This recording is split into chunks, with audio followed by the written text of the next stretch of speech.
வணக்கம்.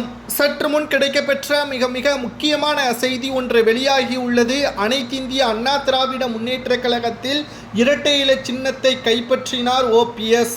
நேற்று தேர்தல் தலைமை அலுவலகத்தில் எடப்பாடியும் ஓபிஎஸும் செல்ல வேண்டும் என்று நீதிமன்றம் உத்தரவை பிறப்பித்தது.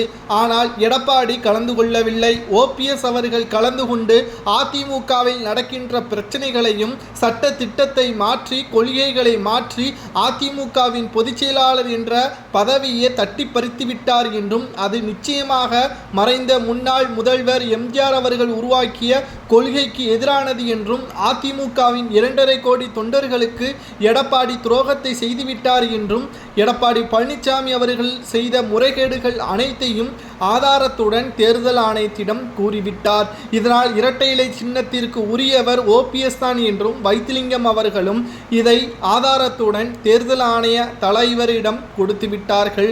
இதனால் இரட்டை இலை சின்னத்தை ஓபிஎஸ் அவர்களது அனுமதி இல்லாமல் வருகின்ற சட்டப்பேரவை தேர்தலில் பயன்படுத்த முடியாத அளவிற்கு தேர்தல் ஆணையம் உத்தரவுகளை பிறப்பிக்க உள்ளதாகவும் வருகின்ற 30ஆம் தேதி உயர்நீதிமன்றத்திற்கு இந்த உத்தரவை வழங்க உள்ளதாகவும் அதற்கு பிறகு எடப்பாடி பழனிசாமி அவர்கள் பொதுச் செயலாளராக இருந்தாலும் அதிமுகவின் இரட்டை இலை சின்னத்தை ஓபிஎஸ் அவர்களது அனுமதி இல்லாமல் பெற முடியாது, பயன்படுத்த முடியாது என்ற தகவல் தற்பொழுது வெளியாகியுள்ளது. வேட்பாளரை எடப்பாடி தேர்வு செய்யலாம், ஆனால் தேர்தல் ஆணையத்திடம் இவர்தான் வேட்பாளர் என்றால் ஒருங்கிணைப்பாளராக இருக்கக்கூடிய ஓபிஎஸ் அவர்களது கையெழுத்து இருந்தால் மட்டும்தான் இரட்டை இலை சின்னத்தை அந்த வேட்பாளருக்கு கொடுக்க முடியும்.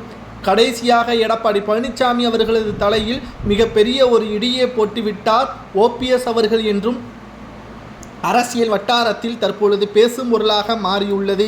எடப்பாடி பழனிசாமி அவர்கள் செய்த மிகப்பெரிய ஒரு துரோகத்திற்கு கடைசி நேரத்தில் ஓபிஎஸ் அவர்கள் தக்க பதிலடிகளை கொடுத்துவிட்டார். தேர்தல் ஆணையம் உண்மைக்கு புறம்பாக செயல்படாமல் நீதிக்கு நேர்மையாக இருந்துவிட்டது.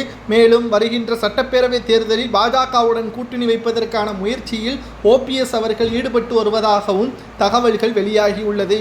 ஆனால் ஒருபோதும் பாஜகவுடன் கூட்டணி இல்லை என்று கூறிக்கொண்டிருக்கின்ற எடப்பாடி பழனிசாமி அவர்கள் நிச்சயம் இதிலும் தோர்த்து போவார் என்றும் வைத்திலிங்கம் அவர்கள் கூறியுள்ளார். அதிமுகவில் தற்பொழுது இரட்டை இலை சின்னத்தை மீட்டெடுக்கும் வகையில் ஓபிஎஸ் அவர்கள் தொடங்கிய யுத்தம் கடைசியில் ஓபிஎஸ்ஸிற்கு சாதகமாக வருகின்ற 30ஆம் தேதி நீதிமன்றம் வெளியிடக்கூடிய இறுதி முடிவில் அமையும் என்றும் கூறப்படுகிறது.